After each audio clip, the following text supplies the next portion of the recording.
Ok, bon bah merci beaucoup à tous d'être là. On va démarrer. Un grand merci dans un premier temps à tous les trois d'être ici. C'est vraiment un plaisir que vous soyez déplacés et je pense que vous allez apporter plein de super choses à tous les étudiants qui sont là. Ce que je vous propose dans un premier temps, c'est que à tour de rôle, vous vous présentiez un peu votre parcours rapidement, les boîtes que vous avez lancées et ce que vous faites aujourd'hui. Donc voilà, si Sébastien, tu Bon, veux bah, commencer. je commence. Donc, je m'appelle Sébastien. J'ai fondé Wiser il y a 3 ans, après un long parcours d'abord en agence de marketing digital. J'ai travaillé pour les grands réseaux, Publicis, DDB, Ogilvy, pour les grandes boîtes internationales, Nestlé, Mattel et compagnie, beaucoup sur du marketing digital. J'ai fait de la transformation digitale chez Capgemini Consulting. Ensuite, j'ai rejoint McDonald's, où j'ai mis en place tout l'omnicanal pour McDonald's France, l'appli où éventuellement vous commandez vos burgers en ligne sort de mon équipe. Puis j'ai rejoint L'Oréal, d'abord à la direction du marketing France, en charge de la transformation digitale. Et là, je suis tombé sur des gros sujets de données, des gros problèmes de qualité de données. Je suis aussi tombé sur mon futur associé, Jean-Philippe. Et parce que ça, on vous le dira, c'est souvent les histoires d'entreprise, c'est à la fois une idée puis une opportunité de rencontre avec des personnes. Et c'est là qu'on a eu l'idée de monter Wiser. Et donc ça fait 3 ans. On était 18 en décembre, on sera 32 à la fin du mois. Et voilà, on joue le jeu, on s'amuse bien. Super parcours. On aura l'occasion de revenir sur une levée de fonds que vous avez fait récemment et sur tout ce parcours. Donc super. Lara, du coup, si on peut en savoir plus sur ton parcours. Oui, bonjour à tous, je m'appelle Lara, donc je suis entrepreneur depuis plus de 10 ans maintenant. J'ai entrepris à la fin de mes études. Enfin, j'ai fait un tout petit parcours, j'ai travaillé 6 mois en tant qu'avocate et puis ensuite j'ai arrêté et j'ai monté ma première boîte. Donc c'était en 2010, donc ça fait ça y est, plus de 10 ans, les années passent. La première boîte que j'ai montée, c'était une plateforme une plateforme de mise en relation entre des commerces de proximité et une base d'utilisateurs, de consommateurs qu'on avait créé avec du bouche à oreille. C'était un mélange, pour ceux qui se rappellent, entre Groupon, My Little Paris et vente privée. Mais je ne suis pas sûre que cette génération ait connu tous ces acteurs-là. Mais c'était, on va dire, une plateforme, on va dire e-commerce, donc plutôt low-tech. Puis moi, j'ai eu la chance de pouvoir. C'est une super aventure, comme une aventure d'entrepreneur est dure à reproduire. En 13 mois, on est passé partout, des levées de fonds, plusieurs.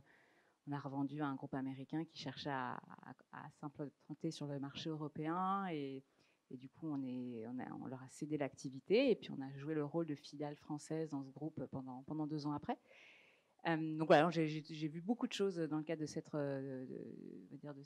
entrepreneuriat accéléré. Puis après, j'ai monté Sélectionniste, qui est une technologie de reconnaissance d'image qui permettait de prendre en photo des produits dans des magazines et de pouvoir acheter sur la base de cette technologie. Donc c'était le lien entre le papier et le digital. Et puis plus récemment, j'ai monté une technologie d'intelligence artificielle qui fait du traitement du langage.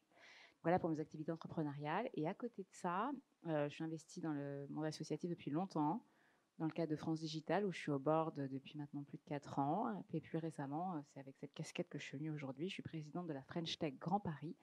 Alors, qu'est-ce que c'est? C'est compliqué. C'est une association qui est une capitale French Tech, c'est-à-dire que ça a été labellisé par la mission French Tech. La mission French Tech, ce sont des fonctionnaires, c'est le bras armé du gouvernement sur les sujets digitaux. Et l'association a été labellisée comme capitale French Tech. Et nous, on est localisé sur la zone du Grand Paris. Alors, pourquoi Grand Paris? C'est en gros l'Île-de-France, pour faire simple, hein, mais pour les questions marketing, ça s'appelait Grand Paris, enfin, politique plutôt, je dirais. Mais en gros, c'est la capitale auquel vous êtes tous rattachés si vous montez des boîtes en Île-de-France. Super, bon, on aura l'occasion de revenir ouais, sur qu'est-ce que la French Tech et qu'est-ce que vous faites au sein de French Tech Grand Paris. Merci Lara. Nicolas, si tu veux nous présenter ton parcours.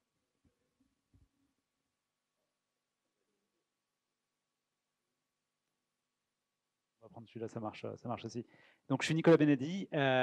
Moi, j'ai commencé ma carrière à 22 ans dans une start-up qui s'appelait Price Minister à l'époque. Vous commencez à faire partie de la génération qui ne connaissait pas ce nom. Ça n'existe plus trop, mais ça marchait bien dans les années 2000. Donc, c'était en 2000. C'était la préhistoire des startups et de l'Internet. Donc j'ai eu la chance en fait de vraiment de commencer comme ingénieur dans la cuisine des deux fondateurs, Pierre Krings et Pierre Couch-Comorizet, qui avaient 22 ans à l'époque. Donc ça c'est ma première startup. Ensuite, j'en ai monté une en 2006, donc Limonetic qui a été revendue en 2011 et qui a été rachetée par Rakuten. J'ai monté une autre société en 2006 qui est une boîte assez technique qui s'appelle Limonetic. Limonetic qui fait des moyens de paiement alternatifs pour les sites marchands. Donc les sites marchands, ils prennent la carte bancaire, mais ils prennent aussi chèque vacances, PayPal, Bitcoin aujourd'hui, des choses comme ça. J'ai travaillé en 2013 2 ans chez Visa parce que j'avais un fantasme de la grande boîte, de voir à quoi ça ressemblait. J'ai pas trop aimé. Et donc chez Visa, j'ai rencontré des ingénieurs avec qui on a monté donc ma troisième boîte qui était Antelope. Antelope, c'était, on racontera l'histoire, c'est assez amusant. C'était Google Pay avant que Google sorte Google Pay. Donc, on a monté une boîte et puis en fait, 1 an et demi plus tard, il y a Google qui a lancé la même chose, sauf que eux, c'était gratuit. Sympa. Donc voilà, mais la boîte il y a eu des pivots, ça a plutôt bien marché. Donc les deux sociétés Limonetic en 2006 et Antelope en 2013 ont été revendues l'année dernière. Et en 2018, j'ai monté avec. Au début, j'ai commencé comme développeur. J'avais un apprenti qui avait 18 ans à l'époque. Et c'est devenu mon cofondateur de cette boîte-là qui s'appelle Swan. Swan qu'on a lancé en 2019 avec eFounders, que vous connaissez peut-être pas, mais qui est un startup studio dans Paris. Et donc Swan, qu'est-ce qu'on fait En fait, on fait une banque en marque blanche, pour faire simple. Donc si jamais vous voulez créer le prochain Lydia, le prochain Conto, ou que tout simplement vous avez des idées de boîte où vous avez besoin à un moment d'émettre des cartes Mastercard ou de créer des comptes avec des IBAN pour vos clients, nous on fait toute la plateforme, on a des API, on est capable de créer des comptes chez nous, on est connecté à Mastercard, on est régulé par la Banque de France, on est quasiment une banque, on va dire pour le dire simplement, un établissement de monnaie électronique pour être précis. Et on permet à n'importe quelle start-up ou n'importe quelle société de devenir une fintech en émettant ses propres cartes, et on fait toute la partie technique, toute la partie réglementaire pour eux. Voilà. Merci beaucoup, Nicolas. Du coup, on a Solon qui. Alors, Solon, j'ai une question. Est-ce que c'est Solon ou Solon, que j'écorche pas ton prénom toute la conférence? Alors, tu peux pas me voir, je vais me déplacer aussi. Est-ce que tu nous entends, Solon? Super. Alors, du coup, on a fait un petit tour de table. L'idée, c'est que tu te présentes un peu ton parcours, où est-ce que tu en es aujourd'hui, et voilà, que tu te présentes à l'hémicycle et à toutes les personnes qui sont ici. D'accord, merci. Ça fait un plaisir de retourner dans l'amphithéâtre, sauf que je n'y suis pas cette fois-ci en personne. Ça fait quelques décennies, je crois, maintenant, 2 décennies exactement. Vous m'entendez bien? Oui, on t'entend très bien. Ouais. Ok. Écoutez, mon parcours, donc j'ai été au pôle Léonard de Vinci parce que j'avais une amie au lycée Léonard de Vinci à Levallois qui était très mignonne et qui m'a dit viens passer l'après-midi avec moi aux portes ouvertes et je vais visiter une université. J'y suis allé et j'étais pas sûr de qu'est-ce que c'était. Puis j'étais très impressionné par le matériel et aussi le fait qu'il y avait des professeurs du monde réel. Sachant que je n'aimais pas trop le théorique, ça m'a vraiment intéressé. Et après Léonard de Vinci, j'ai pris, déjà dans Léonard de Vinci, j'avais essayé de monter une boîte d'import et export de bois brésilien, parce que je suis né au Brésil, au cadre du projet Perse, du dernier projet Perse, je crois.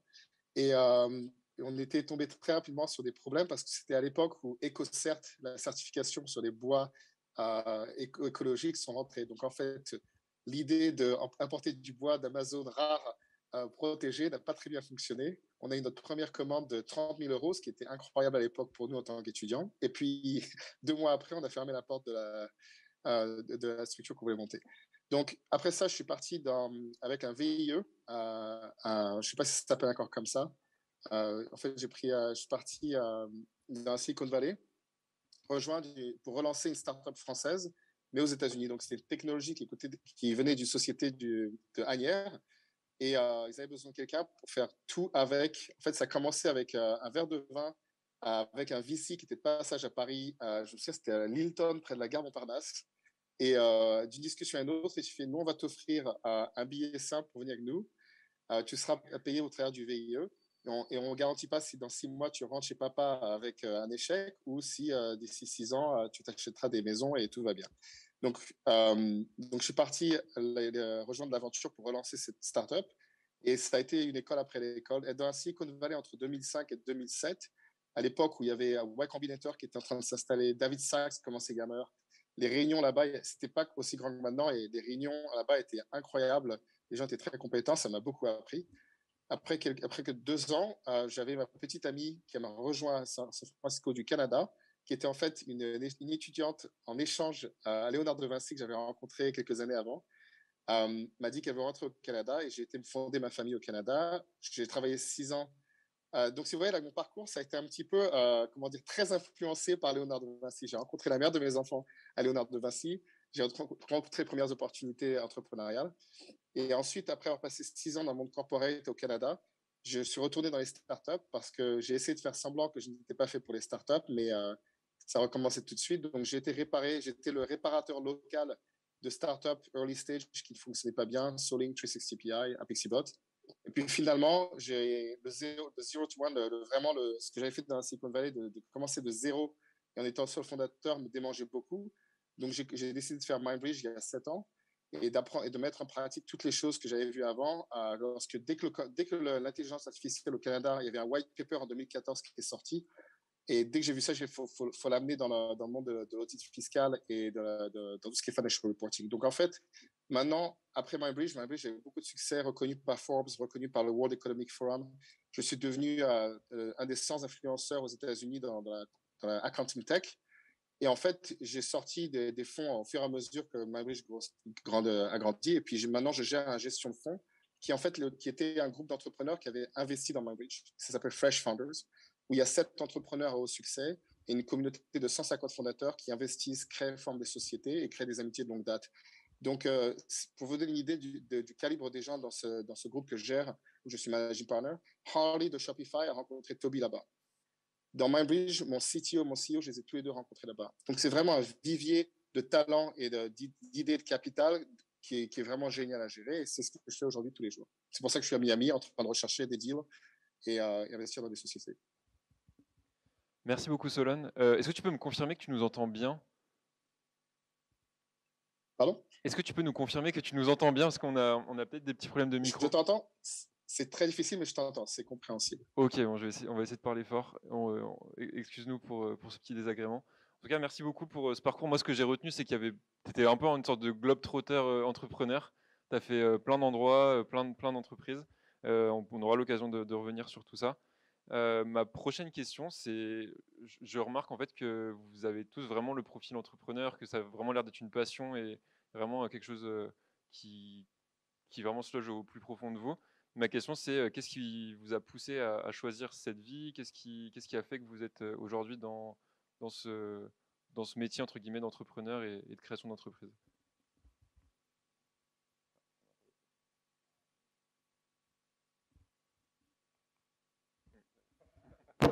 Allô, voilà. Je sais pas, tu as peut-être le Magic Touch avec les micros. Ouais, c'est parce que en fait, ce que j'avais pas dit, c'est que quand j'avais 24-25 ans, j'ai monté la filiale internet d'une agence de pub. Donc j'avais déjà goûté à l'entreprise. Je me suis fait arnaquer en long, en large et en travers. C'était à Courbevoie d'ailleurs, c'était à côté. Mais ça m'a pas dégoûté. Mais bon, je suis rentré j'ai fait une carrière dans la pub, etc. Et je suis arrivé au bout d'un modèle. C'est-à-dire qu'en gros, quand je suis arrivé chez L'Oréal, c'était le max que je pouvais faire. C'est-à-dire qu'en termes de carrière, c'était difficile. On a fait toute sa vie dans des agences de pub, de grosses pubs, et puis on devient patron du marketing de L'Oréal. Bon, le truc d'après m'intéressait pas et je suis même pas sûr que j'aurais été capable d'y aller. Premièrement. Deuxièmement, L'Oréal, c'est une boîte extraordinaire et terrible. C'est une boîte extraordinaire parce que c'est un succès mondial, c'est un truc canon. Honnêtement, ça fait briller les yeux. C'est un truc terrible parce que c'est une machine à broyer les gens. Que j'y ai passé 2 ans. En 2 ans, j'ai vu 3 personnes sortir sur des civières en burn-out et que je me suis dit que j'étais pas du tout prêt finalement à finir à m'investir dans un modèle comme ça qui broyait les gens. J'étais plus d'accord avec ça. Et ça, plus l'opportunité, c'est les aliments de planète. Une idée, on s'est dit, hop, on y va. Et qu'en plus, j'avais envie de travailler dans un truc qui me ressemblait, où je voulais que mes valeurs soient respectées, etc. Et que le meilleur moyen de le faire, c'est de fabriquer sa propre maison. Donc ça a été le déclencheur. Ok, super. Et donc t'as pas eu cette peur de te dire je quitte un taf de rêve qui doit en faire rêver des centaines pour lancer quelque chose, te lancer un peu dans l'inconnu? Ouais, non, parce que déjà, bon, j'ai un peu de bouteille, donc on a toujours un peu quand même on a des filets de sécurité finalement. C'est pas le cas de tout le monde. Moi, j'avais des filets de sécurité, une carrière, un peu de cash, et on savait que si on se plante, ben, on va toujours trouver autre chose en fait. Donc c'est pas le cas de tout le monde, mais moi j'avais ces filets-là. Ok, super. On va passer. Lara, j'ai une question pour toi. C'est justement revenir un peu sur la French Tech. Peut-être éclairer un peu les étudiants qui ne sauraient pas qu'est-ce que la French Tech, quel est ton rôle au sein de cette French Tech, au sein de French Tech Grand Paris, et en quoi ça peut vraiment intéresser les étudiants, comment la French Tech peut les aider pour entreprendre. Ouais, alors la French Tech, donc ce qu'il faut comprendre, c'est qu'il y a la mission French Tech. La mission French Tech, ce sont des gens qui sont nommés pour 3 ans et qui sont là pour déployer un programme national, gouvernemental sur les sujets du digital. Et donc, il se fixe il y a des programmes qui sont des programmes nationaux que la mission French Tech va déployer. Alors, différentes choses, par exemple, CE, vous en entendez sûrement parler un peu, c'est le Next 40, le FT 120, ces boîtes-là, donc les 40 plus grosses boîtes de la tech. Alors après, leurs critères, c'est pas forcément les plus grosses, mais c'est celles qui ont levé le plus d'argent, qui ont pu se recruter, qui ont une métrique de croissance. Voilà. Donc ils font ces classements-là, les 40 plus grosses, les 120 plus grosses. Ils ont créé un programme, peut-être qui peut vous intéresser, qui s'appelle Tremplin.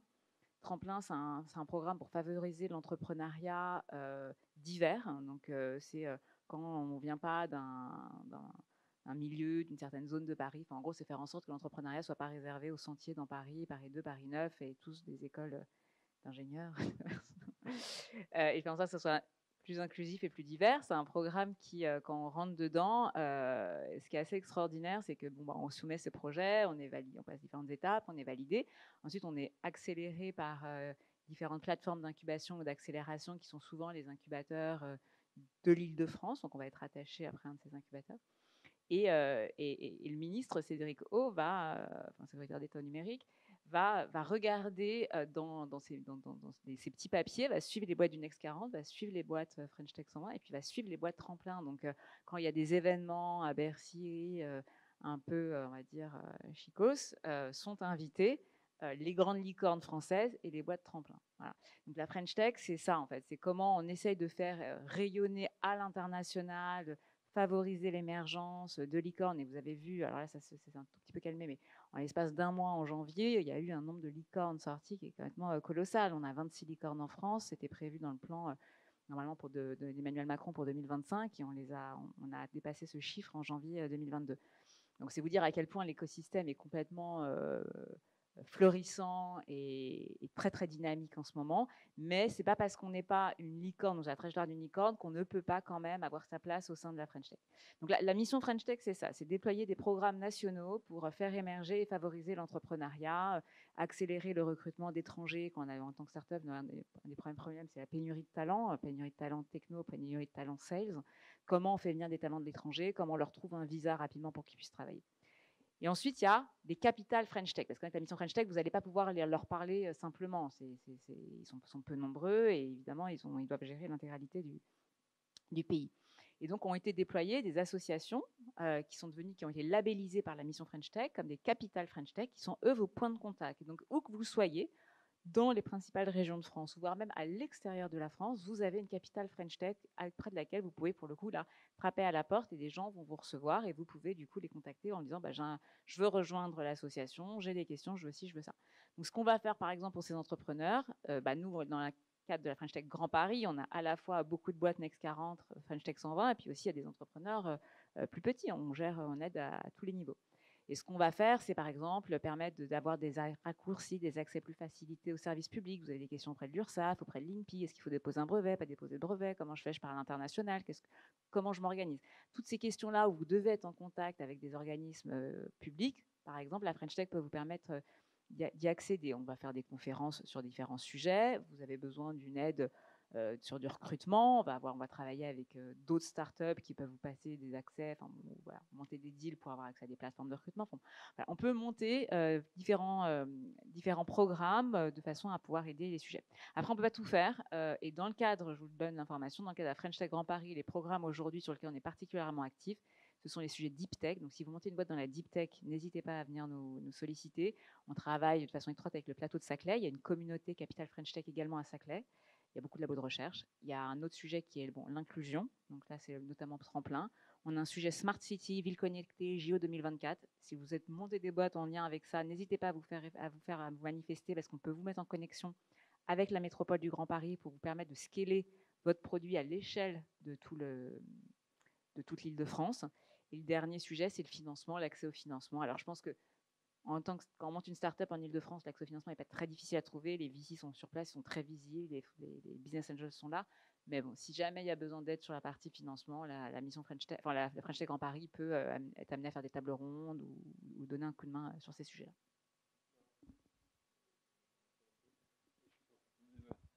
Merci Lara. J'ai une petite question du coup. Si un étudiant qui est dans la salle là, a une startup, a un projet et qui veut être peut-être accompagné, aidé par French Tech, Paris notamment, il peut aller sur le site internet, il peut faire appel. Ça se passe comment? Pour voir un peu les actualités et ce qui se passe, vous pouvez m'écrire à moi directement et je transférerai, je vous donnerai le contact de qui contacter. Vous devenez membre de l'association et vous aurez accès comme ça au contenu et puis évidemment des points de contact si vous avez une question qui pourra vous réorienter. Alors c'est une petite asso, on ne peut pas répondre évidemment à des milliers de demandes, mais malgré tout on pourra vous donner accès à des contenus qui vous permettra à vous de trouver ensuite l'information. Merci beaucoup. Question pour Solon maintenant. Donc, tu as pu nous dire que tu as voyagé, enfin, tu as d'abord entrepris en France, ensuite tu es parti à Miami, si je ne me trompe pas, et ensuite tu es même allé au Canada. Pourquoi avoir décidé d'entreprendre à l'étranger? Qu'est-ce qui t'a poussé à ça? Quels ont été les avantages, les inconvénients? Et est-ce que c'est quelque chose que tu conseillerais? Voilà, on aimerait en savoir plus sur tout ça. Ah, wow, c'est une super bonne question. Je n'étais pas préparé. Pas de souci. Je pense qu'une des raisons principales, enfin, c'est pas la seule, mais premièrement, je suis né avec 3 passeports. Donc, 2 ou 3 passeports, déjà, c'est-à-dire que comment on dit ça, le playground, la zone de jeu dans ma tête était plus grande que juste l'hexagone. D'accord? Donc, tout de suite, pour moi, en fait, il n'y a pas de différence entre prendre un avion pour aller traverser l'Atlantique, que ce soit du Brésil, de la France, des Antilles ou aux États-Unis, au Canada. Mais je pense qu'il n'y avait pas beaucoup de choses comme la French Tech. J'écoutais la description de la French Tech et je suis très jaloux. J'aurais bien aimé qu'il y ait quelque chose comme ça qui existait en 2004, en 2005, quand on réfléchissait à des projets à Paris de monter des sociétés. Je pense que lorsqu'on parle, il faut se remettre en tête, 2004-2005, le iPhone n'existait pas, Facebook n'existait pas. Enfin, c'était vraiment la préhistoire digitale presque. Il y avait plein de choses qui n'existaient pas. Et donc, s'il fallait travailler dans la technologie, pour moi, c'était simple, c'était la Silicon Valley. Il n'y avait pas de remote work, il n'y avait pas plein de choses. Et donc, tout simplement, je cherchais à être. En fait, c'était marrant parce que je pense qu'à l'époque, le doyen de Léonard Vinci, c'était Nicolas Sarkozy. Je crois qu'il était, quelque chose d'honorifique pour le pôle. Et il était venu nous faire un discours au début de l'année en disant que la chance, ça ne tombe pas du ciel, il faut aller la trouver. C'est comme chasser, il faut se remettre. Lorsqu'on dit qu'il y a une flèche qui arrive dans un bon gibier, c'est pas que ça arrive par hasard, c'est que le chasseur a trouvé une clairière et qu'il a regardé la veille où est-ce que les biches passent et puis les cerfs et puis il avait un arc bien préparé. Et il avait fait ce speech, il disait c'est simple, donc si vous voulez travailler dans la finance, il faut être à New York, si vous voulez travailler dans la tech, ça serait bien d'aller où la tech est importante. Et je me souviens, ce discours que Sarkozy avait fait m'était resté en tête. Donc, en fait, tout simplement, je voulais aller au centre où il y avait le plus d'entrepreneurs et le plus de technologie. Donc, c'était aussi simple que ça. Mais bien sûr, il y avait des prédispositions. C'est-à-dire que moi, tous les 2-3 ans, parce que j'avais un oncle hippie en Californie du Nord qui nous invitait à passer l'été. Donc, pour moi, la Californie, la France, ce n'était pas des choses étrangères. C'était très familier pour moi. Ok, super. Et du coup, tu t'es facilement adapté sur place? Il n'y a pas eu de problème quand tu es arrivé, quand tu as entrepris là-bas? Okay. Oh non, pas du tout. C'était la misère. C'était super dur. Déjà, ils font de la discrimination grave sur les accents. Donc, lorsque je suis arrivé, c'était l'horreur. C'était 3 mois. J'ai pris des cours pour enlever l'accent français, bien que je parlais anglais déjà. Et je l'ai encore l'accent, mais ça a été vraiment un travail très dur. Deuxièmement, si vous imaginez l'ambiance, c'est un peu comme les films des années 80 avec les traders sur un floor, avec comment on dit ça, les marchands de titres sur un plateau qui sont à fond téléphone, très ambitieux. J'avais des collègues qui dormaient dans le bureau. ils sont tellement ambitieux. C'est-à-dire qu'on sort de France, de Paris, où mes potes, ils s'ennuyaient quand j'étais en retard pour aller au café.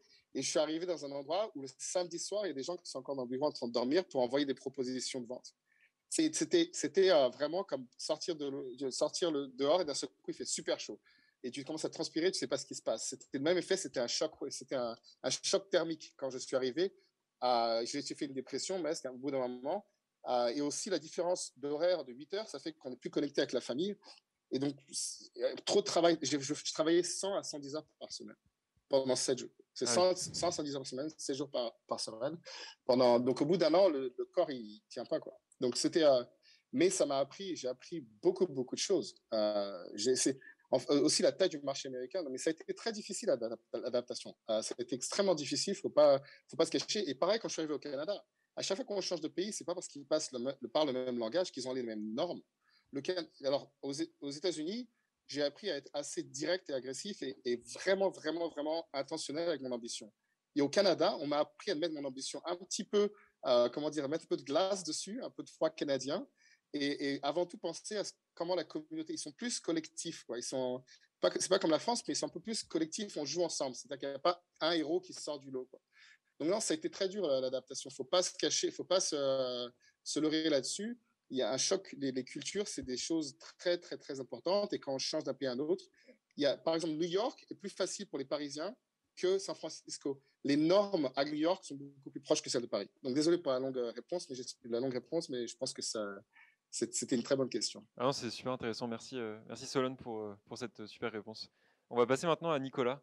Donc, du coup, tu as cofondé en 2000 Price Minister. Donc, tu dis tout le monde ne connaissait pas forcément. Moi, je connaissais que de nom. Mais du coup, c'était la deuxième plateforme e-commerce française. Donc, c'était pendant la grosse émergence d'Internet et cette. On peut peut-être parler de la bulle Internet. Je crois que c'était à peu près au même.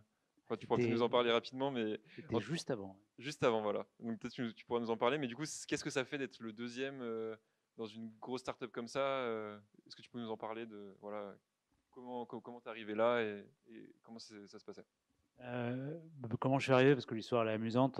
Effectivement, je pense que j'avais un bon virus entrepreneur aussi, mais j'étais ingénieur. J'aimais bien construire des choses. Il se trouve que j'étais à Grenoble et que ma colocataire, elle sortait avec Pierre Couch-Morizet, qui était lui un gars en école de commerce. Moi, j'aimais pas les mecs qui étaient en école de commerce. Et puis, il est sorti de l'école et puis il a voulu monter ça. Donc, il m'a invité un jour à déjeuner pour me dire, je veux monter ça, mais je ne sais pas développer le site. Et quand j'ai déjeuné avec lui, waouh, je me suis rendu compte que le mec avait un charisme extraordinaire et que ça allait marcher.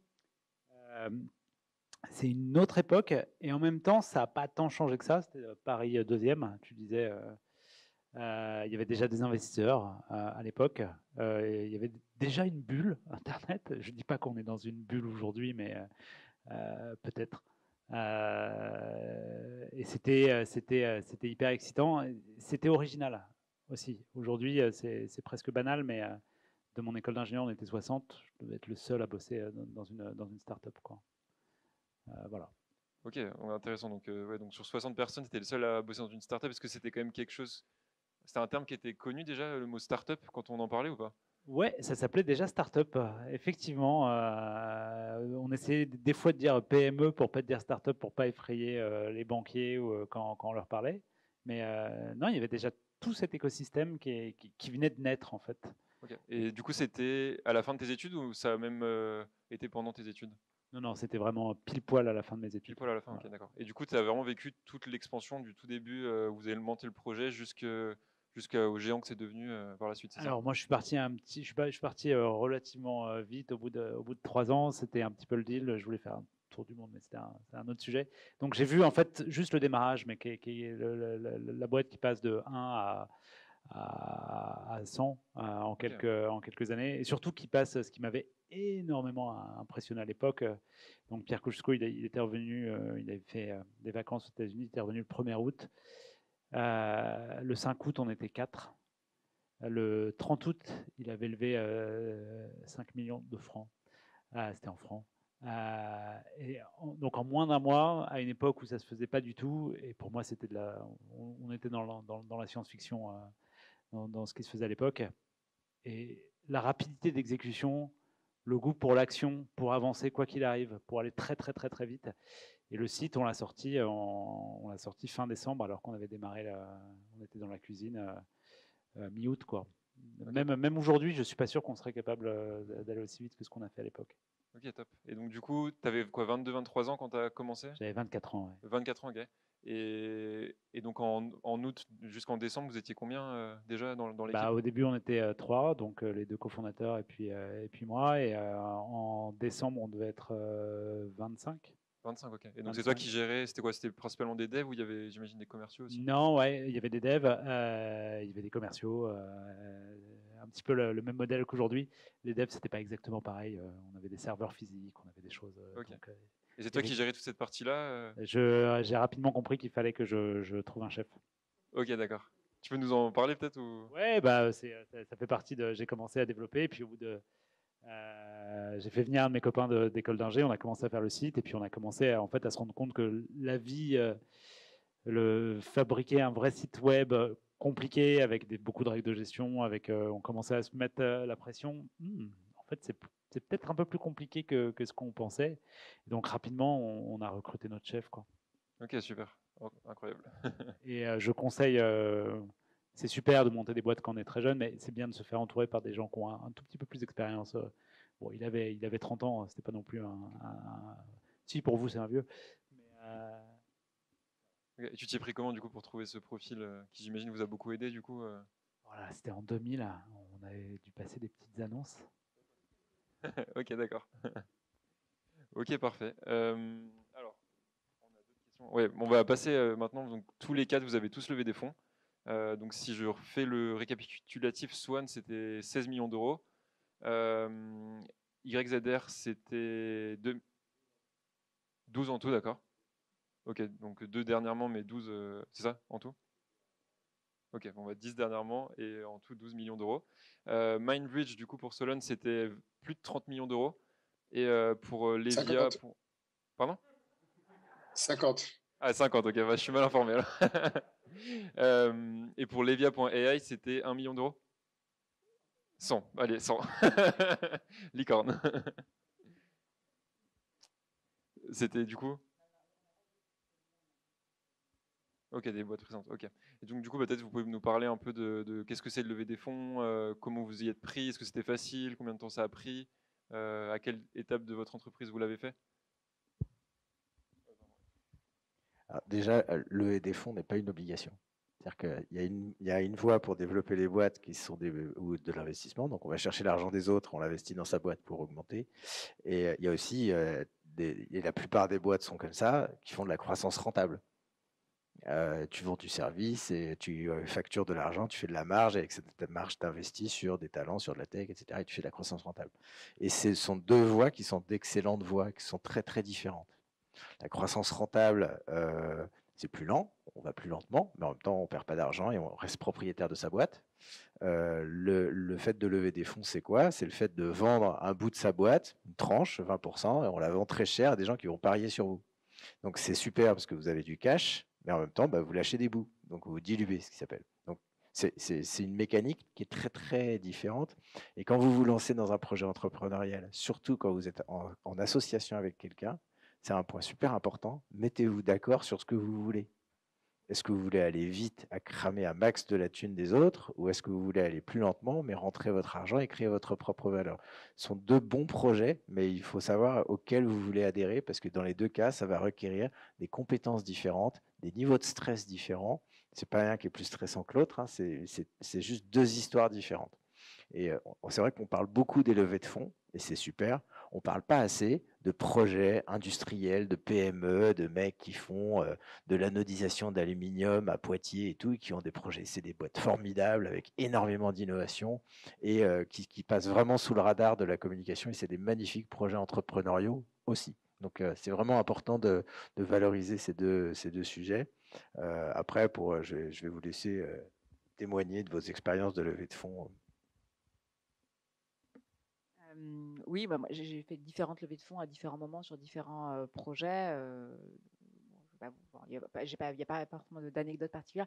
Ce que je dis en général juste aux entrepreneurs, parce que c'est un peu un concept, la levée de fonds, et c'est pas toujours facile de comprendre comment ça marche. En fait, c'est assez normé en réalité quand on monte une boîte dans la tech. Il y a différentes étapes. On lève à peu près avec les mêmes périodes au milieu, qui sont à peu près des périodes de 12 à 18 mois, sauf cas particulier d'accélération ou autre. Mais en général, on lève un tour de seed, un tour de série A, un tour de série B, et puis après, on continue. Chaque tour, la dilution, en fait, qui est la valorisation de votre société, va induire une certaine dilution quand vous allez, du coup, en fonction des montants que vous allez lever. C'est assez. En fait, beaucoup d'entrepreneurs se posent beaucoup de questions en disant mais combien ma société elle est valorisée, comment ça marche. En fait, il n'y a pas vraiment de règles, mais c'est un peu pour tout le monde quand même un peu la même chose, c'est-à-dire que le tour de la dilution se situe toujours à peu près entre 15 à 25%, ça peut être 10, c'est extrême, ça peut être 30, c'est un peu trop, et chaque tour c'est à peu près ça, donc en gros votre valorisation elle est faite un peu sur ces métriques-là, et vos tours de table, ça commence par un cycle, puis une série A, puis une série B, puis en fait ça s'enchaîne, donc, je pense qu'il ne faut pas trop y penser. Enfin, c'est un schéma assez traditionnel. Je suis complètement d'accord que c'est pas un passage obligé. Quand on le fait, il faut juste accepter le fait qu'on n'est plus maître à bord. On a un board, ça se structure. Il y a des investisseurs qui arrivent.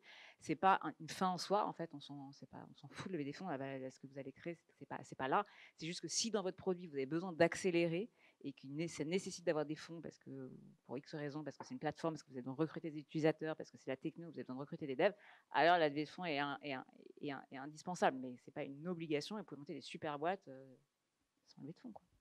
Moi, je suis Tout dépend. complètement. Il y a une chose qui est. Ah, désolé. Je suis complètement d'accord avec toi. On en parle trop. On en parle beaucoup trop. Imaginez les boulangers entre eux s'ils se disaient à chaque fois qu'ils obtiennent un prêt à la banque, qu'ils en parlent dans le canard local. Telle boulangerie a obtenu un prêt de 200 000 €. On s'en fout. Le sujet, c'est qu'est-ce que vous allez faire de votre boîte. Est-ce que vous allez faire une boîte qui va être un succès, qui va apporter quelque chose, qui va embaucher des gens, qui va apporter du service. La levée de fonds, tu l'as dit, c'est nécessaire. Je ne dis pas que c'est mal, hein, mais ce n'est pas plus important qu'obtenir un prêt à la banque, quoi. Je suis d'accord. Il y a une chose super importante dont on ne parle pas, qui est super personnelle dans la levée de fonds, c'est quelle est la définition du succès pour la société et la définition du succès pour l'entrepreneur.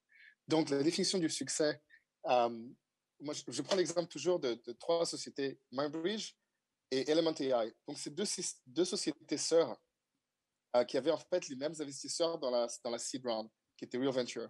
Element AI, c'était la plus grosse société canadienne d'intelligence artificielle. Ils ont soulevé 300 millions avec presque aucune vente. Soulevé 300 millions de dollars, presque aucune vente. Et leur but, c'était vraiment de construire un juggernaut, comment ça s'appelle, un monstre pour mettre le système AI dans l'environnement mondial, dans un contexte mondial au Canada. Donc, ils ont levé autant de fonds que possible sans avoir un business model qui a été prouvé, sans avoir vraiment des clients derrière. Mais on était dans la même, on a été fondé à la même année, on était dans les mêmes salles de réunion avec les investisseurs. On s'est dit voilà, eux ils vont faire cette approche-là. Et j'ai regardé, je fais moi je veux pas faire ça, je veux vraiment avoir une solution concrète dans le marché, avoir des clients et au fur et à mesure par palier accélérer la croissance et les gains de marché lorsqu'il y a eu certaines choses qui ont été prouvées. Parce que je suis un peu européen, je suis un peu plus conservateur, ça me fait un peu peur de partir comme ça et de prendre des risques parce qu'il y a des attentes quand on prend 300 millions. Et c'est la chose dont les gens ne parlent pas, c'est est-ce que les attentes sont réalistes. Donc, le succès de Element AI, la définition de succès de Element AI, c'était de mettre le Canada sur la place mondiale comme un centre de compétences AI. Notre succès à MindBridge, c'était d'attraper les méchants, si vous voulez. C'était de construire quelque chose qui allait prévenir le prochain Bernie Madoff. Et en fait, Wirecard a prouvé qu'on était au bon endroit pour le moment. Donc, ce que nous, on a fait, c'était par palier. Et aussi, avec le temps, je deviens un peu avare. Ça ne me plaisait pas trop de vendre des actions trop tôt. Donc, on a vraiment gardé l'équipe des cofondateurs. On appelait ça le founding team, donc l'équipe des 20 premiers employés. Et moi, on a une position vraiment agressive sur la cap table. On a gardé une partie énorme de la société parce que dans ma définition du succès, c'est que les employés qui ont fait le succès doivent avoir un maximum qui retourne pour eux. Donc, on aurait pu grandir peut-être plus vite avec beaucoup plus de fonds, etc. Mais c'était juste pas dans la définition de succès. Il y a vraiment des dangers dans la levée de fonds et des gens qui rentrent dans le piège de la levée de fonds pour la levée de fonds.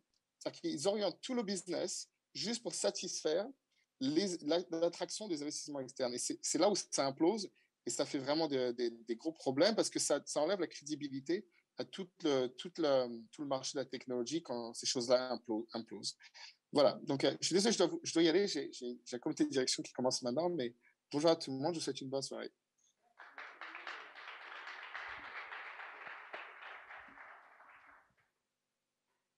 Ouais, merci beaucoup à Solon, c'était super intéressant. J'aime beaucoup votre approche de vraiment dire que la levée de fonds, c'est pas un passage obligé. Parce que je pense que, y compris, enfin, surtout dans cet amphithéâtre où on est beaucoup d'étudiants, ça peut être quelque chose qui fait peur de se dire que on peut, quelque part, on voit tous ces headlines de dire eux ils ont levé 20, eux ils ont levé 5, eux ils ont levé 100.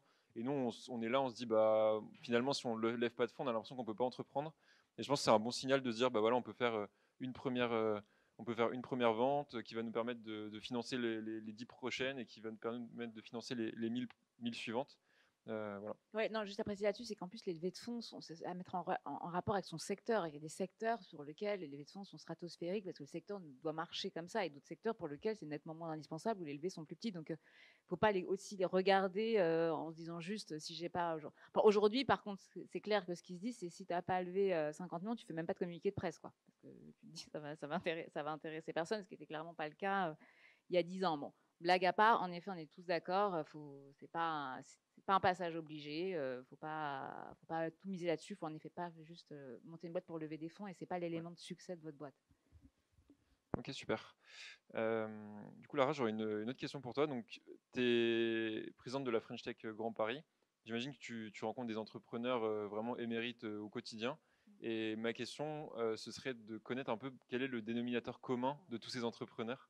Est-ce qu'ils ont un profil type ou est-ce que vraiment c'est très varié Non, c'est assez dur. Déjà, il n'y a pas de femmes, hein, donc dans le profil type, on voit ça. Après, moi, ce que je trouve, c'est pas, c'est mon ressenti à moi, c'est que chez les entrepreneurs et notamment ceux qui sont devenus une licorne, il y a quand même une volonté de win très très très forte, et un sacrifice qui est fait également derrière tout ça. Ça arrive rarement quand même complètement par hasard. Il y a un facteur chance évident chez tout le monde, mais il y a aussi énormément de travail, beaucoup de sacrifices derrière, et une volonté très forte de vouloir gagner et de vouloir passer les barrières, les étapes, et vraiment tout mettre sur sa route pour y arriver en ayant une seule trajectoire. Je trouve que ça, il y a un peu un dénominateur commun. On est rarement fondateur de licorne en faisant différents side projets à côté, quoi, quand même. Ouais, bien sûr. Ok, super. Et niveau âge, par exemple, est-ce que c'est plutôt entre 20 et 30 ans ou plutôt entre 30 et 40 ans pour les grosses startups et ceux qui sont accompagnés par la French Tech? Je ne veux pas dire de bêtises. Je pense qu'aujourd'hui, si on regarde les licornes français, c'est plutôt des entrepreneurs second time, troisième fois. Enfin, c'est pas des primo-entrepreneurs en général. Donc, c'est des gens qui ont déjà une première carrière, une première expérience et qui arrivent à créer ça dans un deuxième temps. Donc, plutôt, je dirais 35 passés. Okay, ouais. Je trouve ça, c'est aussi quelque chose qui est super inspirant pour les étudiants ici, c'est de se dire que finalement, c'est pas on met tous ses œufs dans le même panier et on y va et ça passe ou ça casse. Et si jamais notre première startup elle s'écroule, c'est fini. C'est que on le voit très bien avec vous. Vous avez monté plusieurs boîtes et même dans toute la French Tech, souvent c'est on appelle ça des serial entrepreneurs qui ont monté une boîte, deux boîtes qui parfois ont marché, parfois n'ont pas forcément fonctionné. Voilà, on voit. On voit Sébastien, toi tu es passé par des grands groupes. Toi Nicolas, tu as commencé par des startups, après tu as testé les grands groupes, tu es revenu dans les startups. Enfin, il y a beaucoup de profils.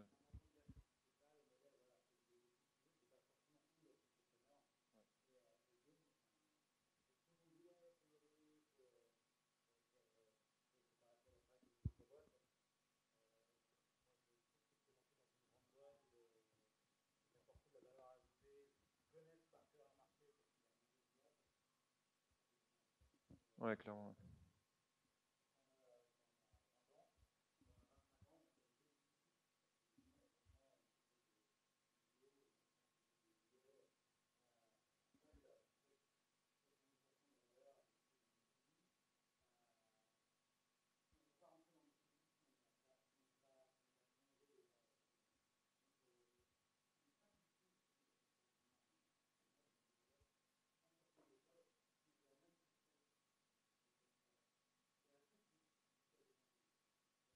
Ok, très bien.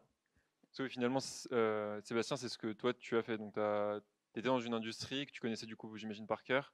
Tu as détecté un besoin et tu t'es dit, bah, je me lance sur ce besoin-là qui était dans la data. Et c'est ça. Et d'ailleurs, ça fait partie des facteurs de réussite, effectivement. Et ça fait partie de ce que regardent les investisseurs. Les investisseurs, ils viennent parier sur vous. On va reparler de levée de fonds, mais c'est un élément important où ils vont regarder si vous êtes crédible dans le projet que vous portez. Moi, j'ai été Chief Data Officer de L'Oréal. Je fais un outil pour les Chief Data Officers. Bon, en termes de crédibilité, ça va. Et c'est des éléments super importants. Donc, c'est vrai qu'effectivement, on connaît des gens qui sortent de leur boîte, ils font une junior entreprise et puis ça marche, ça accroche, c'est génial, c'est des super histoires. C'est pas le chemin unique. Vous pouvez les bosser dans les grands groupes. Deux, vous pouvez les bosser dans des startups aussi. Moi, je sais que là, aujourd'hui, j'ai des gens très jeunes dans la boîte. Je pense que l'aventure qu'on vit chez Wiser va leur donner envie derrière de monter quelque chose. De plus en plus, ils sont intéressés au capital. Il y a des systèmes de BSPCE. C'est-à-dire que si ça marche bien, il y a un moment donné, ils vont toucher un petit ticket sympathique qui leur permettra éventuellement de se lancer, soit d'acheter leur appart, soit de ne pas acheter leur appart et de se lancer parce qu'ils auront un petit peu de cash devant eux. Une expérience dans une boîte, savoir qu'une boîte qui démarre, il y a 10, 15, 20 personnes, vous êtes au courant de tout. Nous, on est transparents. Je veux dire, les gens de la boîte, ils savent ce qui se passe, ils savent s'il y en a des problèmes de cash, pas de problème de cash, etc. Après, quand on grossit, on s'éloigne un peu. Mais tous les gens qui participent, et tu as dû le vivre au démarrage de Price, ils sont pas entrepreneurs, mais ils sont entrepreneurs par délégation quelque part et ils vivent l'aventure comme nous. Donc c'est aussi et en revanche, en termes de carrière, une start-up qui marche, c'est une opportunité formidable. Les gens chez nous, ils évoluent, on les fait évoluer tous les 3 mois. Et on les augmente tous les 6 mois, et ils changent de boulot tous les ans. Donc j'ai l'habitude de dire qu'une startup, c'est un ascenseur social sous stéroïdes. C'est-à-dire que ça va tellement vite, une startup qui marche, que si vous êtes dans l'ascenseur et que vous avez des boss qui sont pas trop cons et qui savent partager la valeur, vous allez grimper et grossir à la vitesse de la startup. Et c'est une opportunité formidable qu'aucun L'Oréal ou aucun Nestlé ou aucun BNP du monde ne vous proposera pas à cette vitesse-là. Ouais, je voulais juste prendre un tout petit peu le contre-pied. Je suis complètement d'accord sur le fait que commencer en start-up donne une expérience assez inédite et incroyable et permet, nous, je pense que c'est pareil. Ma première boîte, on était assez nombreux. J'ai généré un nombre d'entrepreneurs incroyable, de gens qui ne savaient même pas que ça existait, qui ont découvert ça et qui se sont dit, en fait, elles y ont réussi, on peut y arriver également, et qui se sont lancés. Et moi, j'étais ravie de les libérer de leurs engagements pour qu'ils puissent monter leur propre boîte. Donc, en effet, ça offre énormément. Après, il y a quand même un facteur qui est quand on lance sa boîte et qu'on vient de passer plusieurs années dans une société, on est habitué à un certain train de vie, à un certain confort qui est vachement plus dur à lâcher que quand on sort d'école sur lequel, en fait, vous avez strictement rien à perdre. Ça, c'est un truc aussi, je dis souvent à des jeunes entrepreneurs qui veulent se lancer, si vous voulez y aller, ça fera jamais tâche sur votre CV, même si ça se plante, c'est pas grave.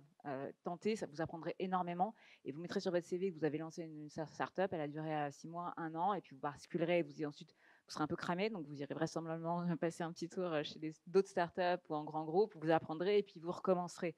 Et c'est pas grave, et vraiment, ça ne fera jamais une tâche sur votre CV. Par contre, ce qui est sûr, c'est que c'est peut-être plus dur, mais tu as un super contre-exemple de ça, d'entreprendre quand tu as un certain niveau de confort, de salaire, tu as commencé à faire ta famille, là, faut y aller, quoi. C'est une vraie prise de risque. Le tips, et ça c'est important, c'est-à-dire que si vous choisissez une carrière grand groupe, etc., ne vous mettez jamais au taquet financièrement. Jamais. Ça, c'est vraiment. Moi, j'ai vu les gens que j'ai vus cramer chez L'Oréal, c'est des gens qui se sont mis au taquet et qui donc sont prisonniers de leur salaire. On est très bien payés. Ils ont acheté un trop gros appart, ils ont acheté whatever, ils sont au taquet et ils ne peuvent plus s'arrêter. Moi, ça, c'est un truc que j'ai décidé de ne pas faire. Je ne me suis jamais mis au taquet de mon salaire. Je me suis mis à un niveau de qualité de vie dont j'avais envie.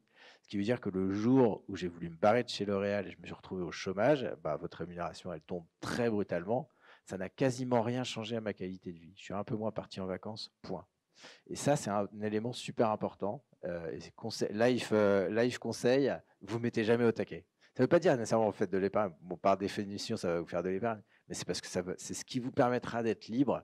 Et j'ai vu trop de gens se cramer parce qu'ils étaient allés trop loin là-dedans. Super conseil, merci Sébastien. J'ai une question pour tous les trois. On voit que dernièrement, donc ça fait peut-être 5-10 ans, le terme start-up, l'entrepreneuriat, ça attire de plus en plus. Il y a de plus en plus de start-up qui se lancent. On voit que depuis le Covid, le nombre de licornes, il a été multiplié par 3 ou 4 facilement. Tu disais, Lara, qu'on a atteint en fait notre objectif du quinquennat de Macron en termes de nombre de licornes.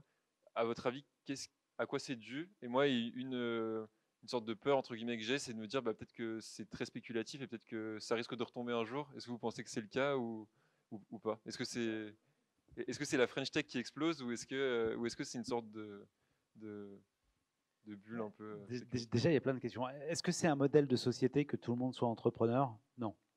Est-ce que c'est un modèle de société même il faut vraiment que ces boîtes-là, elles apportent énormément de valeur.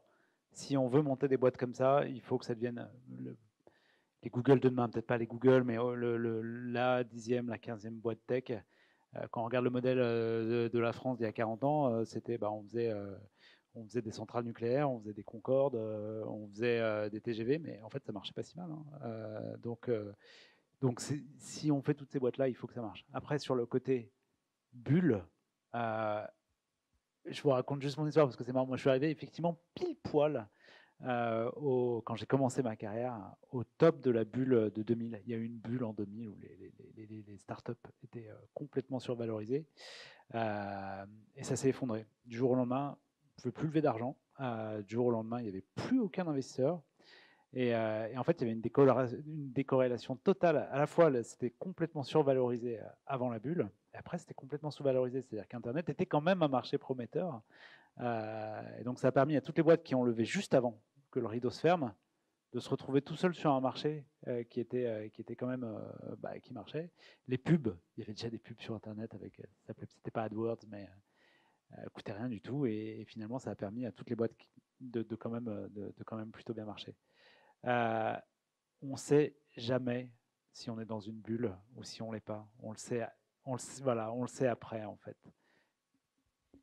Dans le cas de France Digital, j'ai l'impression que ça fait 5 ans que j'entends attention, ça va être l'hiver du capital risque. Attention, ça va arriver. Bon, ça fait 5 ans, il n'y est vraiment pas du tout. Là, j'ai l'impression que. Alors, une de tes questions, c'était pourquoi pourquoi d'un coup Alors, on a fait x3 en termes de licorne? Il y a plein de facteurs. Déjà, Emmanuel Macron a énormément œuvré pour faire émerger la French Tech, a donné les outils, a investi. Donc, évidemment, ça a porté ses fruits. Il a aussi fait rayonner à l'international la French Tech, qui a attiré des fonds étrangers, notamment des fonds américains qui sont arrivés, ce qui n'était pas le cas avant. Avant, les boîtes, elles devaient se monter en France et quand elles voulaient grossir et faire leur série C, lever plus de 100 millions, elles flippaient aux US, c'est-à-dire qu'elles partaient, se déplacent aux US et elles allaient lever là-bas. Donc, c'est des boîtes françaises qui s'expatriaient et qui partaient aux US pour lever de l'argent. Ça a été un modèle encore jusqu'à 3 ans qui était le seul qui était envisageable parce qu'on ne pouvait pas lever en France ou difficilement plus de 100 millions. Ça a changé là depuis ces 2 dernières années. Aujourd'hui, les fonds américains viennent en France, investissent dans des boîtes qui n'ont plus besoin de partir aux US. Et ils investissent de façon colossale, notamment avec SoftBank, Tiger, qui sont arrivés avec énormément d'argent à déployer. Et donc ça a fait des levées stratosphériques ces derniers temps, qui a généré toutes ces licornes.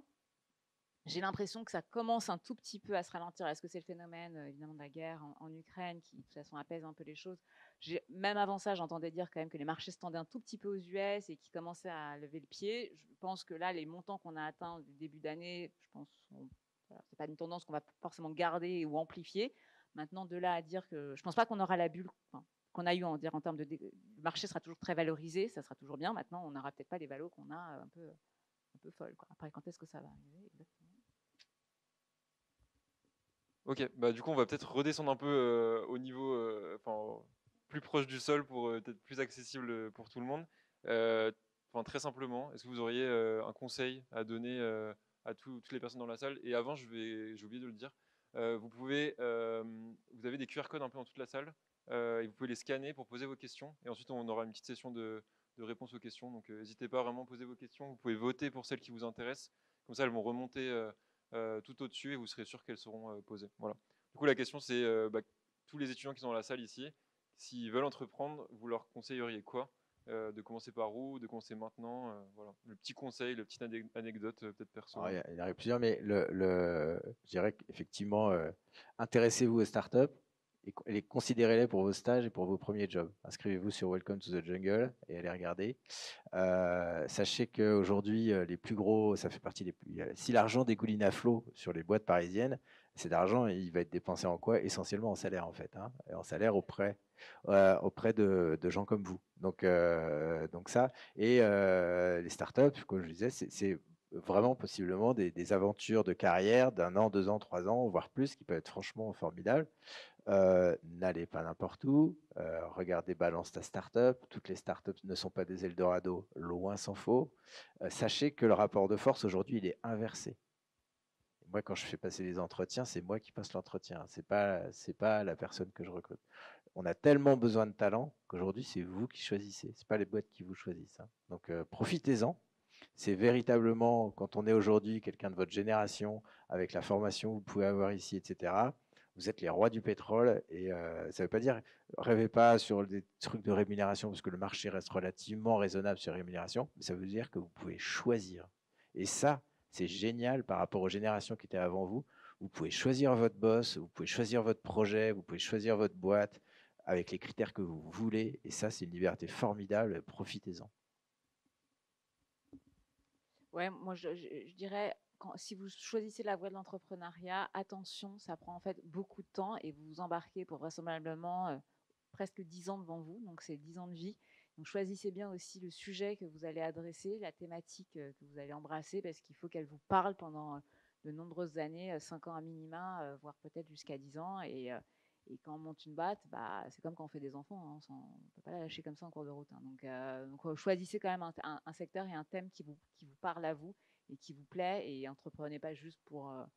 parce que c'est le nouveau job de marrant à la sortie des écoles ou parce qu'on lève des fonds. Faites quelque chose qui vous parle et qui vous plaît, parce que sinon ça se ressent même dans l'énergie que vous y mettrez. 100% d'accord, et notamment sur le fait que c'est comme des enfants.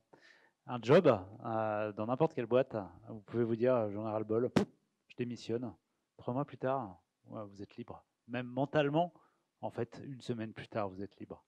Quand vous montez une boîte, vous ne pouvez pas faire ça. Vous ne pouvez pas planter les gens qui ont mis de l'argent sur vous. Vous ne pouvez pas planter les salariés qui vous font confiance. Donc, c'est un engagement mental qui est assez prenant. C'est à la fois ce qui est excitant, hein, on ne va pas se le cacher, c'est super excitant, mais c'est voilà, c'est dur. Donc, sachez-le avant de monter. Moi, si j'ai un autre conseil aussi, et là, c'est pas forcément pour vous, le fait, j'ai pas forcément raison, mais essayez de pas le faire pour devenir riche. Il y a plein de gens qui veulent monter une boîte parce qu'ils disent, je vais la revendre. Je vais devenir comme ça dans 5 ans, je vais prendre ma retraite à 28 ans. Super. Non, essayez de créer de la valeur. Essayez d'apporter quelque chose à la société, au monde, enfin, pas forcément quelque chose de caritatif, hein, faites quelque chose, une entreprise, mais apporter de la valeur et essayer de faire un truc qui dure, parce que c'est là où finalement, bizarrement, les Américains ont été meilleurs que nous, je trouve, dans les années 2000. Et je repense à Price Minister.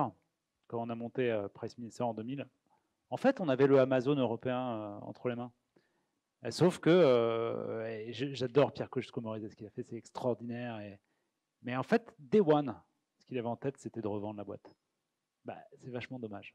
Donc il a gagné plein de sous et il a aussi fait bosser 200 personnes et il a apporté énormément de valeur à tout le monde. C'est génial. Mais il aurait pu faire beaucoup mieux, voilà. Merci beaucoup. Donc du coup, un peu la morale, c'est de se dire, bah, finalement, en allant trop chercher la richesse, entre guillemets, bah, on fait parfois moins bien que ce qu'on aurait pu faire On fait beaucoup par passion. moins bien. Quoi. Super. Du coup, on va passer aux questions. Question du coup du public. Donc on en a une avec 7 likes qui est: comment gérez-vous votre temps? Donc c'est quoi votre emploi du temps et comment vous faites pour gérer avec votre boîte votre emploi du temps justement? Là-dessus, j'en profite, je vais faire un petit appel. Alors le temps, c'est l'enfer. Moi, j'ai pas de méthode, hein, je suis une catastrophe d'organisation de mon temps. Donc j'ai une boîte, 2 assos, 3 enfants, et puis des sujets familiaux. Voilà. Donc honnêtement, l'organisation du temps est complexe. J'en profite parce que on a monté dans la French Tech récemment une asso, enfin, un collectif d'entrepreneurs pour aider sur les sujets ukrainiens. Ça s'appelle Ensemble Ukraine. On recrute des volontaires pour nous épauler et essayer de faire avancer les choses. Pour ceux qui s'intéressent au monde des startups, c'est un formidable moyen d'être au contact d'entrepreneurs investis sur les sujets associatifs avec un état d'esprit assez différent de quand on bosse pour sa propre boîte. Et ça vous permettrait de faire un réseau assez extraordinaire de gens super. Donc, si certains sont volontaires ou ont envie de s'impliquer les prochaines semaines, prochains mois pour essayer de faire en sorte que la French Tech puisse aider notamment toutes les ONG, les assos à scaler et à grandir, portez-vous volontaire. Ça me fera gagner un peu de temps sur Donc ma c'est to-do. auprès de la French Tech Non, faut Ensemble Ukraine, contact@ensemblukraine.fr ou moi directement et je vous remettrai entre les mains des bonnes personnes. En tout cas, sur les sujets d'orga, c'est très compliqué, c'est très complexe. Il faut juste accepter de ne pas avoir forcément beaucoup de temps pour soi-même. Voilà. Surtout quand on a une vie de famille, on va se partager entre sa boîte et sa famille. Et après, ses amis, le reste, le sport, le truc, c'est faut essayer d'en trouver, mais c'est rare. C'est surtout souvent sur ça qu'on fait un petit peu de sacrifice. Moi, j'ai une approche un peu différente. Quand on a décidé de monter Wiser avec mon associé, on a un peu de bouteille. Hein. C'était l'un de nos objectifs, c'était justement de reprendre le pouvoir sur notre agenda. Donc, et c'est pas négligeable parce que ça nous a conduit à quoi? À recruter très vite des gens beaucoup plus forts que nous. Et aujourd'hui, je peux dire que la boîte, elle peut tourner sans nous. Et ça, c'est génial. Ça veut dire que si je veux me barrer 3 jours, je peux le faire. Alors, ça ne veut pas dire que la boîte, elle n'est pas là. La boîte, elle est là. Hein. La boîte, les soucis sont là et on ne se décroche jamais vraiment. Mais la boîte, elle tourne sans nous. Et ça, c'est parce que c'est un choix. Ça nous a coûté des ronds. C'est-à-dire qu'on a mis beaucoup de thunes à nous au début et qu'au début, on a cherché des gens qui avaient des salaires qui n'étaient pas négligeables. C'est un sacrifice. Ça a aussi conduit au fait qu'on allait chercher plus vite, plus de pognon pour payer plus de gens, plus fort. Et aujourd'hui, la boîte, elle peut tourner sans nous. C'est cool et c'était notre objectif. Mais voilà, on se l'est mis dès le début.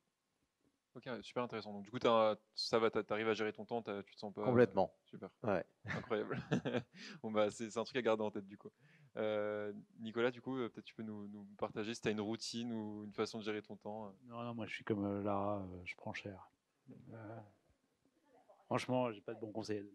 Il n'y a pas de conseil. Enfin, moi, je suis très mauvaise et je l'assume complètement. Et je sais pas si vous allez le constater dans votre propre vie professionnelle, mais à chaque fois que j'écris un mail à quelqu'un qui est plutôt haut placé, gros poste, j'ai une réponse dans les 5 minutes. Et je me dis, mais putain, comment il fait quoi? Il a un job de dingo et il te répond tout le temps dans les 5 minutes. Je me dis, mais moi, ça se noie quoi. Voilà. Donc j'ai tout à apprendre, honnêtement, et aucun conseil à donner là-dessus. Bah, finalement, c'est limite rassurant, je trouve, de se dire que même vous qui avez réussi, vous n'avez pas forcément au top de la productivité, ou, enfin, pardon, de l'organisation ou de la routine. Productivité, je pense que ça doit être le cas. Alors, on a une autre question, là, on a 8 likes, donc ça intéresse beaucoup. Est-ce que vous prenez des stagiaires pour les gens dans la salle qui peuvent vous contacter pour faire un stage? En fait, nous, on est en recrutement permanent. Donc, c'est pas compliqué. Bon, aujourd'hui, on a quand même pas mal fait le plein, mais on est en recrutement permanent. On recrute des stages. Ça, c'est en revanche, c'est une règle assez. On recrute des stages de fin d'études dans le but de recruter les gens. Donc, pour nous, et quand on recrute les gens après un stage, c'est sans période d'essai. En fait, pour nous, le stage, c'est une longue période d'essai. Et c'est sur cette logique-là qu'on est. Et je pense qu'on a des postes ouverts. J'ai pas suivi, mais il faut aller voir sur Welcome to the Jungle. Je crois qu'on a encore des postes ouverts. Je crois côté marketing et contenu. Et peut-être même data science aussi. Ok, donc s'il y a des 5e années dans la salle, ça peut être intéressant. Le site, du coup, c'est Welcome to the Jungle. Je ne sais pas si tout le monde connaît. C'est un site de recrutement très utilisé par. C'est un peu devenu le standard de la plateforme de recrutement des startups françaises. Voilà, très bien. Est-ce que. On recrute tous dans nos boîtes. Voilà, ça c'est. Voilà.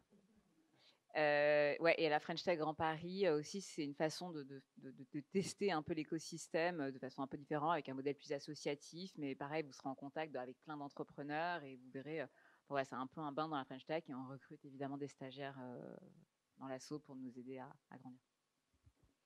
Merci beaucoup. 3e question. Comment savoir si son idée est la bonne? On doute jusqu'au bout. Très bonne réponse. Ouais, là, on vient de clôturer une levée de fonds. C'est même pas pour autant que je suis sûr que l'idée elle est bonne, quoi. Voilà. Le doute est peut-être pas constant ou aussi quand même. Non, non, c'est vraiment des ascenseurs émotionnels. Ça, c'est sûr. Parfois, on dit, oh putain, trop bien. Là. Oh, ben non, ça se trouve, on s'est complètement planté. On a tout foutu du début. Bon, c'est comme ça. Ça fait partie du jeu. Ok, et du coup, avec tout cet ascenseur, tu arrives à quand même être focus et à pas trop pivoter dans tous les sens? Alors, le pivot, c'est intéressant parce que c'est aussi l'intérêt d'une startup, c'est qu'on peut pivoter. Il y a juste qu'il faut, au début, on est comme du chewing-gum, on est hyper malléable, il y a 3 personnes dans la boîte, donc on peut changer de business model tous les 3 jours, c'est pas un problème. Et c'est ça qui est cool d'ailleurs, c'est hyper excitant. Et puis quand même, plus ça va, plus il faut solidifier. Et plus ça va aussi au début, vous recrutez des gens qui n'ont pas peur de ça. Et puis au bout d'un moment, vous recrutez des gens et eux, ils sont venus pour un projet, ils n'ont pas envie que ça change toutes les 2 semaines. Donc, et puis c'est plus vos associés. Donc il faut apprendre aussi à stabiliser ce truc-là, premièrement. Et deuxièmement, quand on est fondateur d'une boîte, on a des doutes, on peut les partager jusqu'à un certain point. C'est-à-dire que c'est aussi la solitude de l'entrepreneur, hein. C'est que parfois, il y a des trucs, on peut pas partager tous ses doutes, quoi. Donc, d'où l'intérêt aussi de s'épauler. Ça, c'est un point, c'est un conseil qu'on peut donner. C'est le collectif. C'est-à-dire que quand on est entrepreneur, on est seul. Même quand moi, j'ai un associé, mais je suis président. Au final, s'il y a des merdes, c'est moi qui vais en prison. Donc, il y a quand même des décisions que je prends parfois seul. Et le fait d'être accompagné, nous, on est tous les deux au Galion, qui est un gros club d'entrepreneurs. Il n'y a pas que ça, il y en a plein. Vraiment, mettez-vous dans des accélérateurs, mettez-vous dans des incubateurs. Ça, c'est absolument clé de pouvoir échanger en permanence avec d'autres gens, des gens qui ont fait la même chose que vous 3-4 ans avant, des gens qui ont connu des échecs. Et ça, c'est un truc que vous allez découvrir dans le monde de l'entrepreneuriat. Il y a une entraide formidable.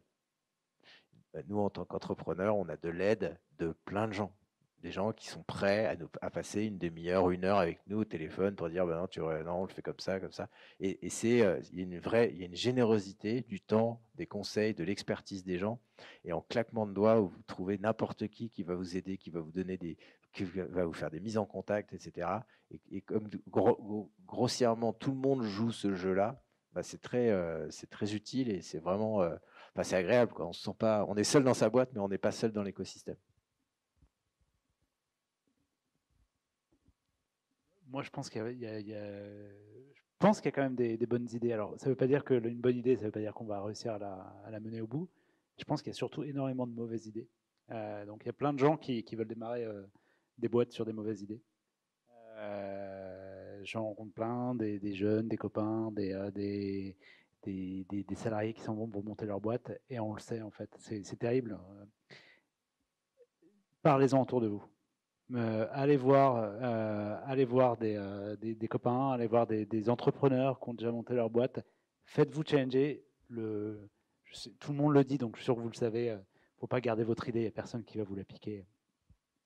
Vraiment, essayez de la faire challenger. Un truc qui est vraiment important, c'est les investisseurs, en général, ils raisonnent total addressable market. Est-ce que ce que je fais, il y a un gros marché derrière?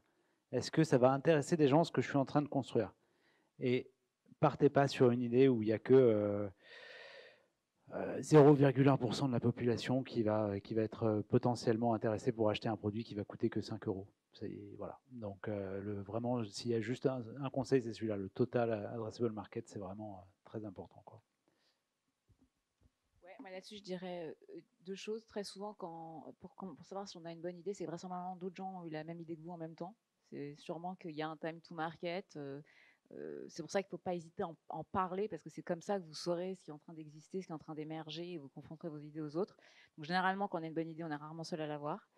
Et puis, je fais la promo, comme ça, c'est gratuit. Frédéric Mazzella a lancé un livre, je ne sais plus comment il s'appelle, là, sur Blablacar, sur l'X-Far. Et c'est vraiment des cas pratiques de toute son histoire de Blablacar, à toutes ces questions-là, quoi. Comment je sais si mon idée elle est bonne? Toutes ces questions que vous vous posez, il essaye d'y répondre. Et donc, vous allez voir tout le process, comment je crée ma marque, comment je recrute la première personne. Enfin, je n'ai aucun intérêt à vous le dire, mais je vous le partage. Lisez le livre de Frédéric Mazzella, son dernier livre sur Blablacar. Merci Lara. Moi, je retiens ce que tu dis dans le fait que souvent, quand on a une bonne idée, elle existe déjà. Et moi, je me souviens que dans mes premiers projets, j'étais complètement dévasté dès que je trouvais un concurrent direct. Je me disais, mais non, c'est mort, ils ont déjà commencé, bon, il faut trouver une autre idée. Et je trouve que finalement, maintenant, c'est limite une bonne nouvelle, moi, quand je trouve quelqu'un qui. Alors, ça dépend de la taille du mec en face, quoi. Mais. Airbnb.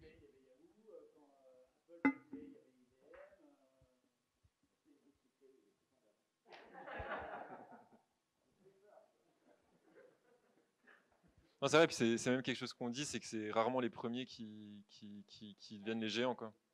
Ouais, c'est ça. Après, derrière, les gens peuvent copier beaucoup plus rapidement et les rattraper. Ok. Une autre erreur, enfin une autre question. Quelle a été votre plus grosse erreur en tant qu'entrepreneur?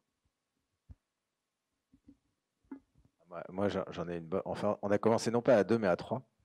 Et après 1 an et demi, on s'est rendu compte, alors qu'on partageait un bureau de 5 mètres par 5, que le troisième associé, il harcelait le reste de l'équipe. Le mec était à 1,50 m de moi. Et notre CTO a failli partir en burn-out, c'était sous mes yeux. Voilà, je ne l'ai pas vu. J'ai fini par le voir, on a eu des signaux d'alerte, etc. On a lourdé le gars. Je peux vous dire que virer un associé, c'est pas facile. Mais il y a eu 0 débat. Ça aussi, c'est un bon moyen de tester votre autre associé. Ça nous a coûté une blinde, mais on a eu 0 débat, on a viré le gars. Mais enfin, ça, je l'oublierai jamais. C'est très fondateur dans l'histoire de la boîte. Il y a quand même un type qui a harcelé le reste de l'équipe dans un bureau de 10 mètres carrés et on l'a pas vu. Donc maintenant, je me ferai plus avoir. Ok, c'est un moment difficile du coup, j'imagine. Et comment tu t'en es rendu compte? Enfin, quel a été le... J'ai eu des signaux d'alerte, en fait, qui venaient d'ailleurs. En gros, il y a eu une jeune femme ingénieure, elle a commencé à parler, puis elle a fondu en larmes. Et elle n'aurait pas dû fondre en larmes, normalement, ça n'aurait pas dû être le cas. Et là, elle a commencé à tout sortir, quoi. Surtout, je l'ai prise au sérieux, en fait. C'était ça le truc. Bon, je sais pas. Moi, la question est vraiment à chaque fois très dure. Des erreurs, on en fait plein. Je pense qu'une erreur que moi je fais tout le temps et que je continuerai à faire parce que je pense que c'est juste ma façon d'être, c'est le manque de focus. La difficulté à déterminer est-ce que c'est de la dispersion, est-ce que c'est de l'acharnement ou est-ce que c'est de... Je sais plus comment je formule à chaque fois. Ouais, voilà. Enfin, c'est compliqué en fait de faire d'assesser ça, mais c'est vrai que les bons entrepreneurs, le pattern que je trouve en commun en général chez les bons entrepreneurs, c'est un focus terrible sur la mission, ne pas en dévier. Et c'est vrai que quand on a un état d'esprit un peu créatif et qu'on aime l'innovation, on peut être très vite tenté de défocus. Hein. Donc je pense que moi, c'est la première bêtise que je fais tout le temps, quoi. Cofondateur, c'est 100% d'accord.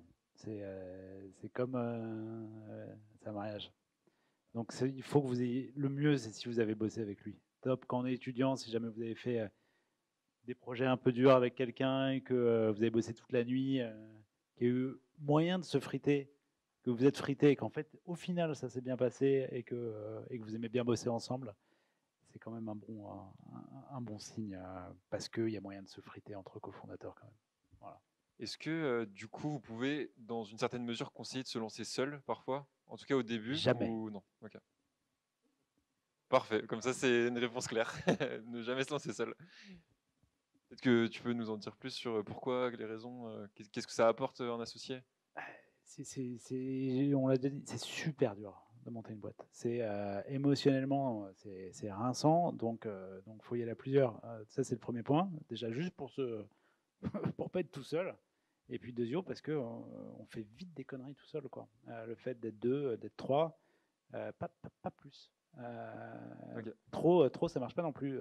2 ou 3, moi je trouve que c'est le sweet spot pour monter une boîte. En fait, des fois, on veut faire quelque chose et puis il y a son associé qui dit oui, mais il y a ci, il y a ça. Ah, putain, merde, il a raison, quoi. Ok, merci. On va reprendre 2 dernières questions. Donc, alors, on a une question. Il y a quelqu'un qui nous dit qu'il y a beaucoup de startups qui se lancent qui tournent autour de la tech. Et est-ce qu'il y a de la place pour d'autres entrepreneurs et notamment là qui demandent pour des entrepreneurs qui ont un MBA? Donc, peut-être Lara, tu peux nous dire des startups qui sortent de la tech, peut-être des façons d'entreprendre qui ne seraient pas forcément dans tout ce qui est deep tech, dans la tech, dans Internet, etc. C'est quoi les autres espaces où on peut entreprendre? Après, entreprendre partout. Ce qu'on appelle une start-up, c'est quand même des boîtes qui cherchent de l'hyper-croissance. Donc, ça peut se faire sans technologie, ou du moins l'asset technologique n'est pas... Enfin, l'asset de la boîte n'est pas technologique, je veux dire. Par exemple, quand on pense au DNVB, vous avez Digital Native Vertical Brand, c'est des nouvelles marques qui sont créées. En réalité, ce sont des marques qui sont commencés en se lançant sur le digital, mais leur asset n'est pas leur site e-commerce ou Shopify. Leur asset, c'est la marque, les communautés, les produits qu'elle lance. Donc, ce n'est pas des boîtes technologiques. Après, on appellera start-up des boîtes qui cherchent quand même, qui sont dans cette dynamique d'hypercroissance. Et souvent, quand même, la technologie est d'un des moyens de pouvoir atteindre la croissance rapide.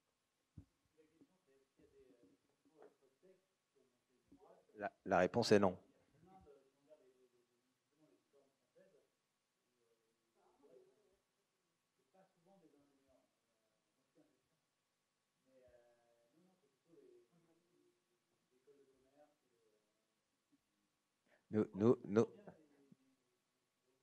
Nous, on a monté Wiser, c'est une boîte d'IA, hein, mais ni Jean-Philippe ni moi, la dernière fois que j'ai codé, c'était à l'époque où il y avait du basique, hein, vous ne savez même pas ce que ça veut dire.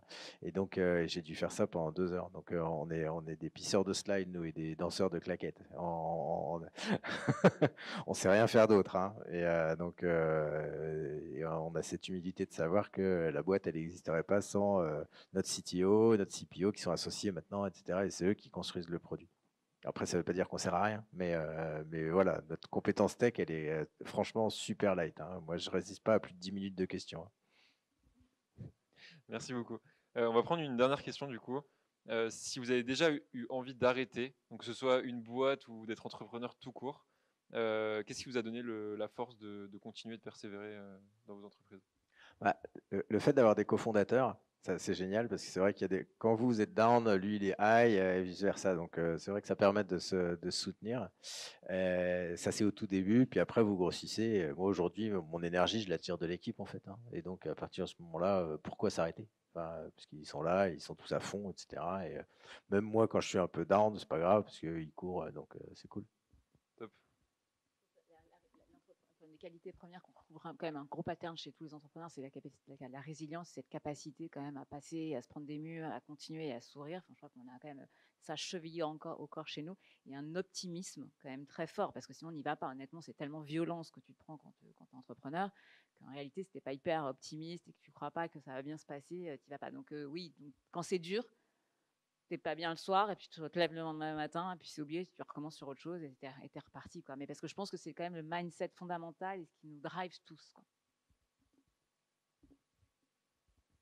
Moi, j'ai déjà arrêté.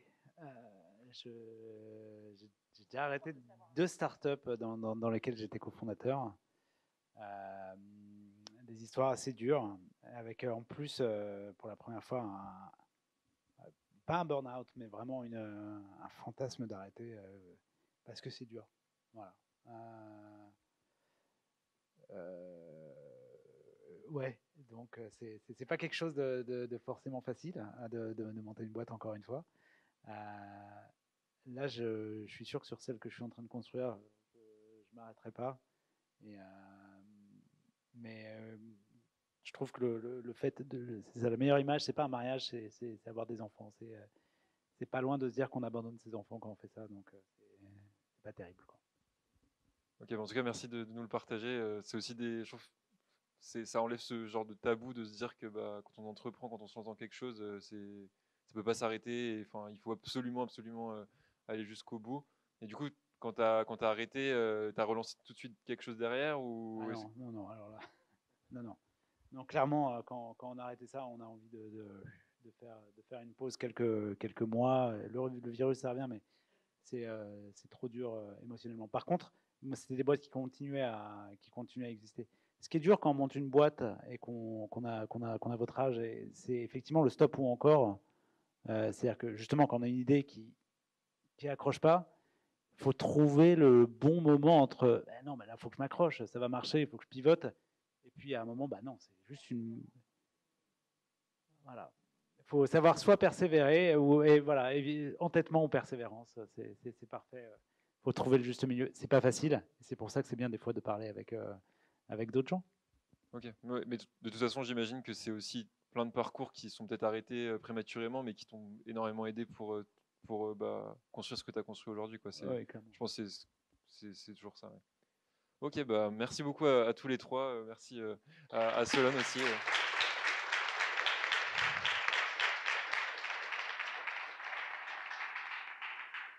J'en profite pour faire une petite promo de l'entrepreneuriat au pôle L'Honneur de Vinci. Donc il y a vraiment plein de choses qui sont mises en place ici.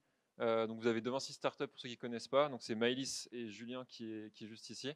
Ils sont vraiment là pour vous donner toutes les clés en main. Ils font des séances de coaching, ils en ont fait hier toute la journée. C'est vraiment vers eux que vous pouvez aller pour parler de votre projet, même pas forcément si vous avez un projet, mais parler du fait que vous voulez être entrepreneur. Ils ont vraiment toutes les clés en main, tout le réseau, notamment la défense, qui peut vraiment vous aider pour votre boîte. Et avec Maxence qui est ici et Valentin qui est juste là, notamment, on a créé l'année dernière le Club Entrepreneur. Donc c'est comme vous en parliez, c'est important de s'entourer d'autres entrepreneurs, d'autres personnes qui créent des choses similaires. Donc c'est ce qu'on a créé au Pôle Léonard de Vinci. On est déjà une cinquantaine. On croît de façon assez rapide.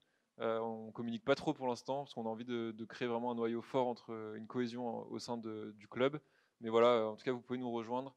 Le plus simple pour faire tout ça, vous pouvez tout simplement envoyer un message sur la page Instagram de Vinci Startup. C'est notre page commune pour relier tout l'entrepreneuriat au pôle Léonard de Vinci. Voilà. En tout cas, il y a des super projets au sein des étudiants. Je pense que certains ici en font partie. Donc voilà, n'hésitez pas. Moi, je trouve que c'est une super opportunité d'entreprendre quand on est étudiant. On prend très peu de risques et on apprend plein de choses. Voilà.